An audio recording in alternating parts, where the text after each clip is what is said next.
Back 9, Devil's Ridge, here we come. Got the magic juice. Well, no, this is the knockoff magic juice. But, way I've been playing today, I don't need it.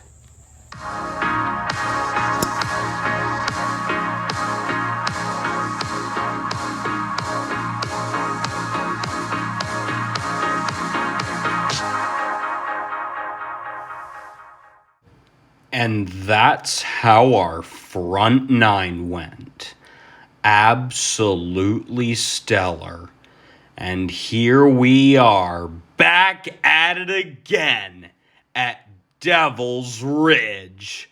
What's up, everybody? It's Buffalo Ben 15 Golf, back at it again here at Devil's Ridge Golf Club in Oxford, Michigan. I know I said back at it again twice. I just felt like saying it again. All right, I'll stop now. Okay, guys. So here we are. Back 9, Devil's Ridge. Oxford, Michigan, 72.2 rating, 123 slope. Very difficult golf course, but let me tell you, we tore it up on the front. If you haven't seen that video yet, go watch it. I posted it last week. Really wanted to have this out for you guys before too long in the semester, before my schedule got really hectic. Keeping everything calm, keeping everything even keel, keeping everything stable. And ball did a little Mario jump there. I don't know how stable that was. Probably not very, but the score we made, that was steady golf right there on that par 3. Made very short work of that par 3. We just talked right through that one, huh? So, off to the 11th hole here, par 5, 517 yards. You guys know that this hole is the first gatekeeper to the back 9. It is a risk-reward hole. You can make anything from a 3 to 7 on this hole. And this drive is just sort of run-of-the-mill here. Kind of goes off to the left side. Looks okay, and then I find it right up against a tree. God, that's annoying. Little things like that, huh? Just, they can add up. I don't exactly know if it hit the tree and just stopped dead right there, or if it just rolled right up against it. But in any event, just chopping this one back out to the fairway here. And, of course, it rolls through the fairway, so we're not even going to have that going for us.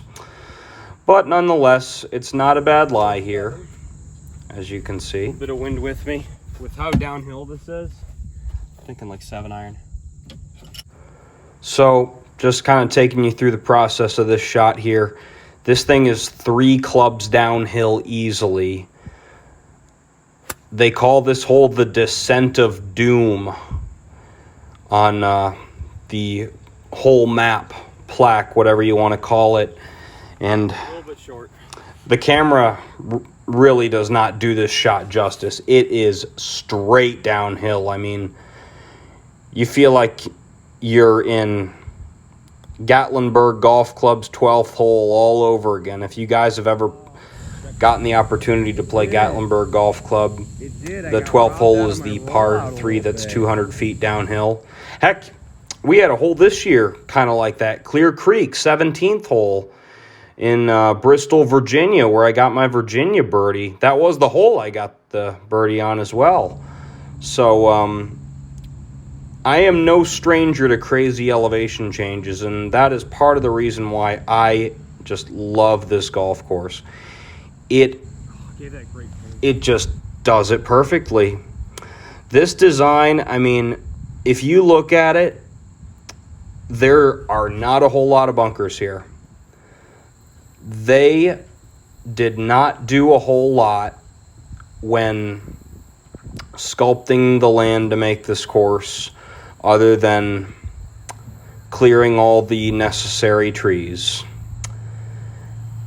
This course is just a natural Beautiful course. No crazy modifications were made to it.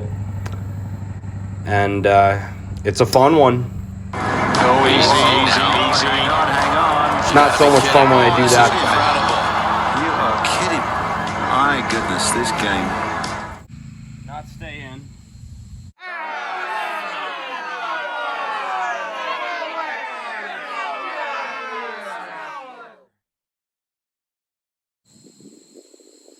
I got 190. Up the hill we go.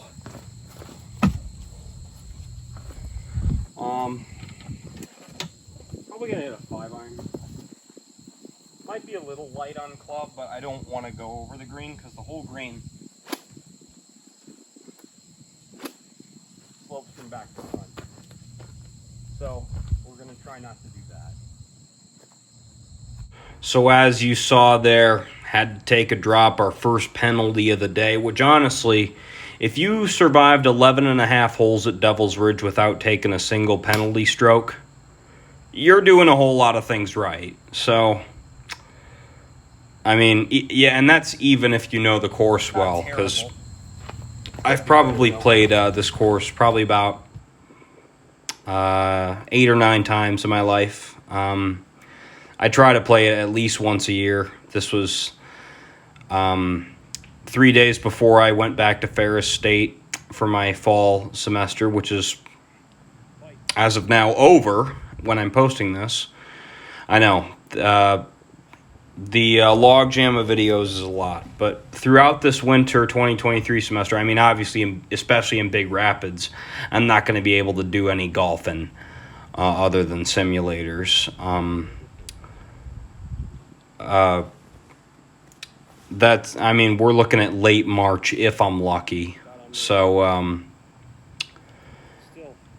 in the meantime, I'll be able to at least work on the videos in the time that I would normally be golfing on the weekends and things like that. So we'll get them up for you. I should be able to get them all in by the time April rolls around, no problem. This one is the last of the Metro Detroit golf vlogs for the year, and I'm gonna do 2 at West Michigan courses. One is at a course in Greenville, kind of close to Grand Rapids, called Glencarry. I played there on Labor Day weekend, and then I played one in late September on a very misty day.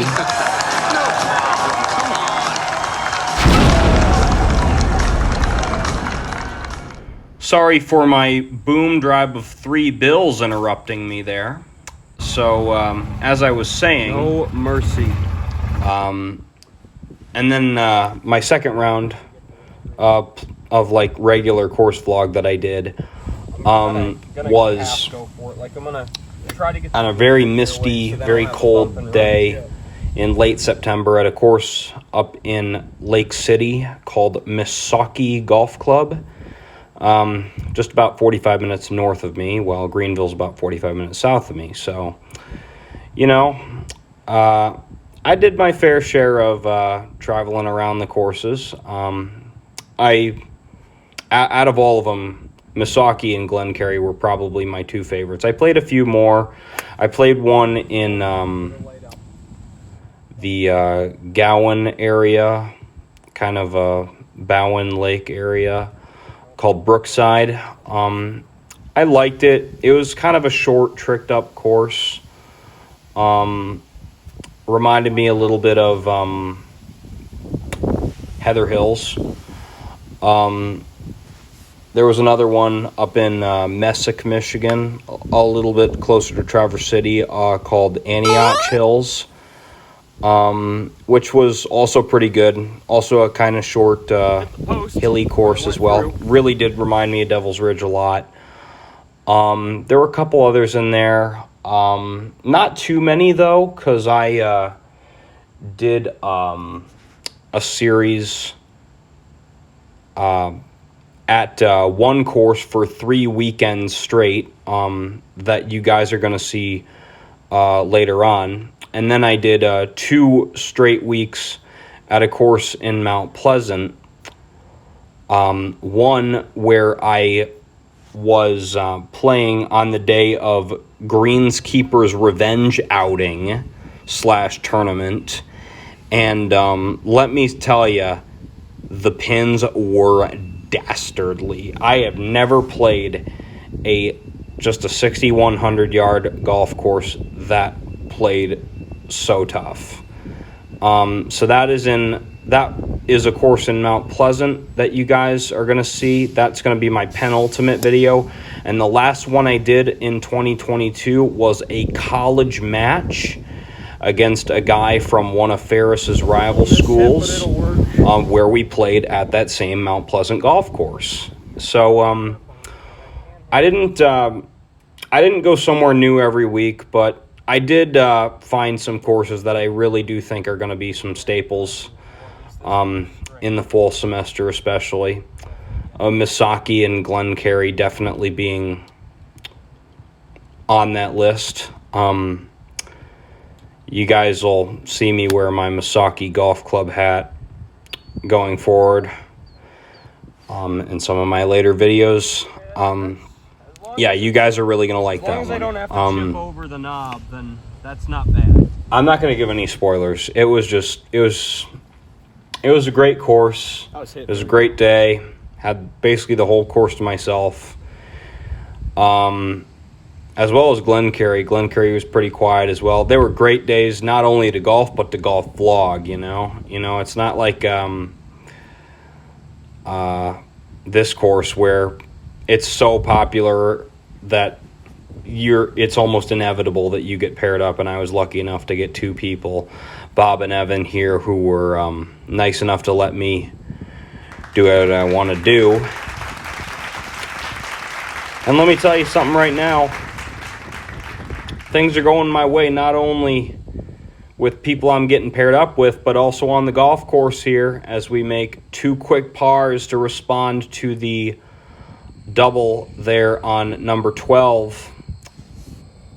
Sorry I didn't film the Wedgeworthy there. I cut that out by mistake, but rest assured, it was a Wedgeworthy par, so definitely feeling good heading into this 15th hole. Now, this is a really tricky hole. It bends way to the right, and that's where my ball. Doesn't like this one. Going way left, way left.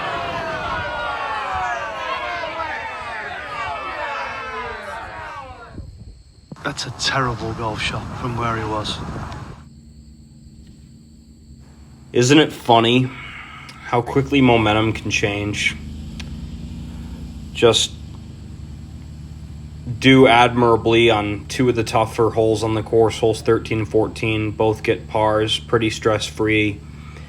And then I just totally screw up a tee shot, which is just wide open on that left side. Have like 50 yards of room. Gone with probably 64 or 60 degree, trying to hoist it over. Thought I heard a little leaf touch. I was right about it being over the hug tree. Is that TaylorMade? I'm a TaylorMade 0. Yeah, that's me right there. Where did I hit the green? Did I hit the green? I don't know. Hey, all I know is we're still alive. Well, I'll tell you what, I royally screwed up that tee shot, and I just royally unscrewed it up with that absolute gem of just a peely fade 5-iron just over the top of that tree. Oh, man, lights out shot right there. Just ran the table after the tee shot on this hole. So, just a putt here now from about 20 feet. Definitely misread this. Tough to read that putt because it kind of blends into the hill, but still, we will take a 5 after that. That is sensational. What a time to do that. Tony, unbelievable what golf can give you, eh?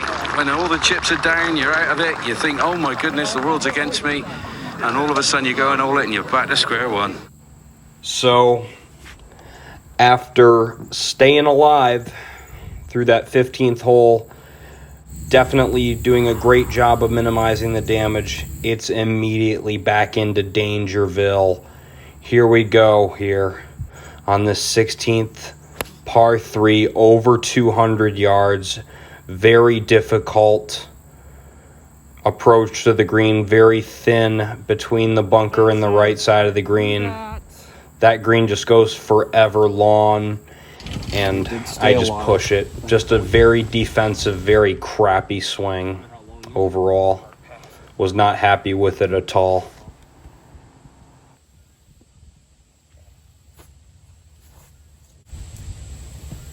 That might be closer. I'll redraw. Yeah, that's better. A bunch of different things I could do here. You know, I did think about bumping and running it through the rough with like a 9-iron or something, because I did have a pretty good lie off the drop off the cart path. So I opt to go for what I was originally planning. I have hit this shot before. Last year when I played with that gentleman named Jim, I had almost the exact same shot as this. So I definitely was pretty comfortable with it. Somewhat similar pin as well, so I get it out enough. I get it up there on the green. It's out and it's on, like I like to say.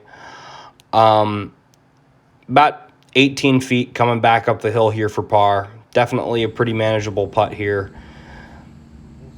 At worst, we're making 2-putt, I would say. So hopefully we'll be able to only have 2 holes to go and have to par 17 and 18. Completely doable. So here we go.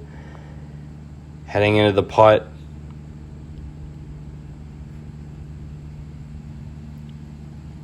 Oh my God.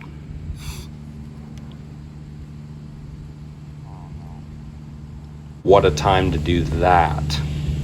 There's no need for me to do this. No need at all. Is made life a little harder for yourself.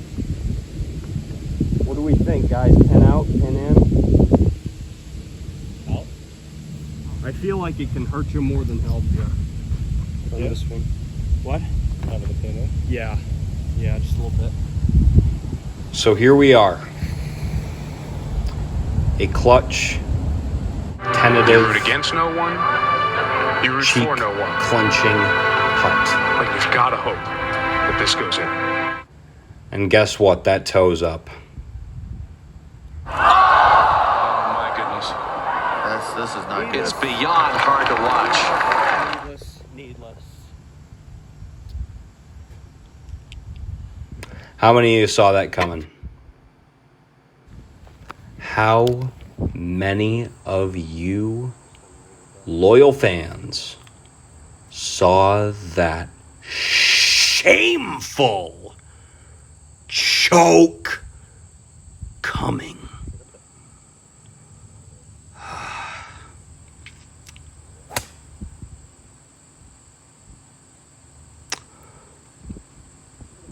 No words, really. There's no excuses. There's no words to describe that. That was just awful.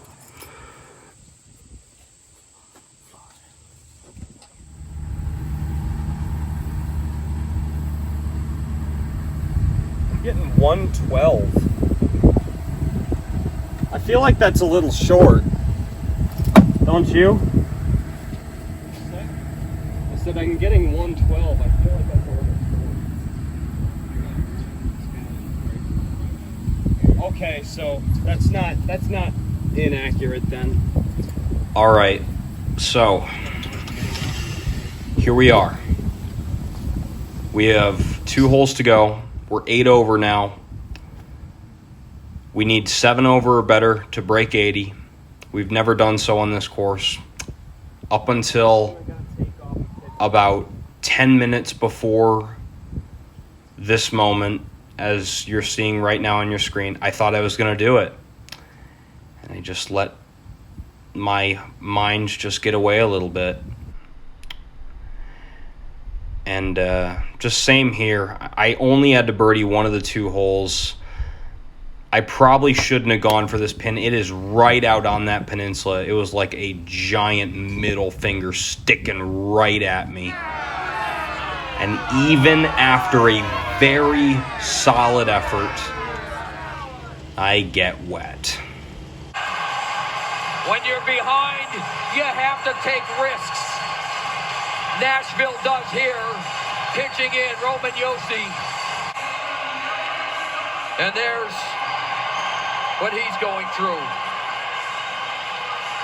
And the change of goaltenders for Nashville. I certainly felt like Pecorine. One of the better goalies in the last 20, 25 years of the game. And the only blemish on his resume, as well as Buffalo's Ryan Miller, is that he never won a cup. And I've never broken 80 at Devil's Ridge, which would definitely feel like a Stanley Cup right now. Got to chip this in and then birdie the last. Going after it, though. And by the way, the reason I am chipping from this side of the pond instead of like 50 yards back the other way from where I came from, it's actually because my ball touched the other side of the pond outside of the hazard, right about where I dropped my ball, give or take a foot, and it spun back into the water. If I had been 6 inches further on my carry, I would have been fine. I would have been on the green with a birdie putt. It would have been long, but it would have been at least a birdie putt. Just like Huntsville, Alabama. Just inches away from just a spectacular golf shot. Not able to pull it off. Get bad rub of the green. Decided I'd leave a guest highlight in there for you, just to lighten the mood a little bit. There we go. Thanks, Bob. Thanks for getting me back out of my own self-pity as I'm just talking about this 4 months later. I got to tell you guys, though, that up and down from where I just was, that was me just saying, you know what, I'm not going to let this round go to waste. This is still a good round. This is still most likely going to be a PB at this course. All I need to do is bogey here in order to get that PB. And I knew I could do it from this spot. This is, even though it's not in the fairway, I was definitely in a good spot. Didn't really have to carry as much of the bunker as I would from the fairway. And I put a great swing on the 7-iron from 170. Had about 155 to carry the bunker.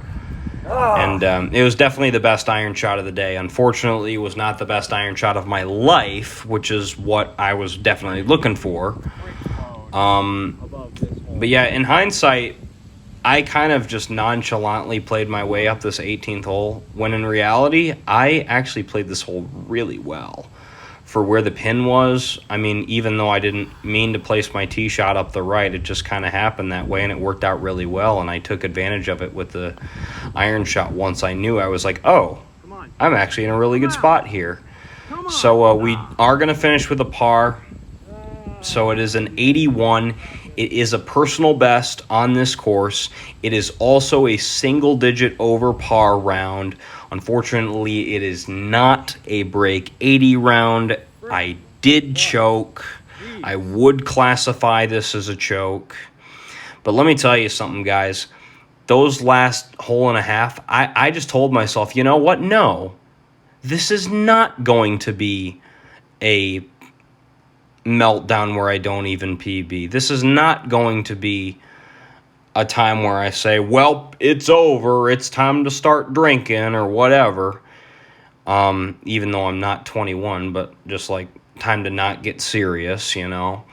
So being able to fight through that, and let me tell you guys, that was a tough up and down on 17. I had to chip over that knob, had only about 10 feet of green to work with before going past the pin from the angle that I was at. if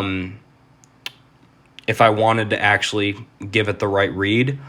And the fact that I powered that putt home on 17, the fact that I parred 18 even after all that happened, for me to just stay vigilant, that was nice to see. It was really nice to see that even though that these back nines have significantly been worse for me this year, it's nice to see that I'm not mentally just ingraining that into just the golf routine when I play. It's not like when I'm out there mid-round. I mean, I can look back on it and say these things. But when I'm out there mid-round, I'm like, all right, let's do it again on the back. I'm not thinking, oh boy, just you wait until I choke again. That's not what I've been thinking this year. And it's, this was definitely, I mean, just me looking back on this almost 4 months later now, just to see that I'm still staying fearless, I'm still staying serious, even when the chips are down, that's really nice to see. And I've had to do that a lot this past 4 months. The PATs did not go as well as I had hoped. I scored a 165 on one of them and a 178 on the other. Yeah, I had a really bad day the second time I tried. But I promptly responded that weekend with a sub 80 round. So it's nice to see that I'm not letting things get too far into my head. Even when bad things do happen on the golf course. Like, yeah, going into Glencairn, which was just a week after this, I was thinking, yeah, that round happened, but that was then and this is now. I'm gonna press on. I'm gonna keep doing what I know. I'm gonna play to my strengths. I'm gonna play golf the way I know how to play golf, you know? So I didn't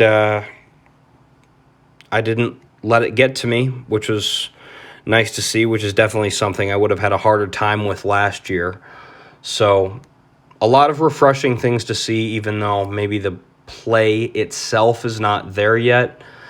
But my attitude is just so much better this year than it was last year. Last year, after breaking 80 for the first time in 2020, I was just still kind of riding that high. I was thinking, oh boy, here we go. I'm going to break 80 every single round I go out there in 2021. That did not happen. So looking back on it now, it's nice to see how far I've come, even though I'm still got a long way to go. So I appreciate you guys sticking with me through thick and thin.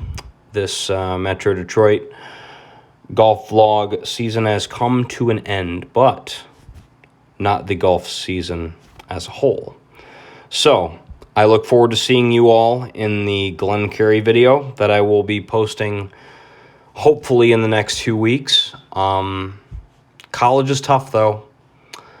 I can't promise anything, but I can promise that no matter how grim things look, no matter how idle I get, I'm never gone, guys.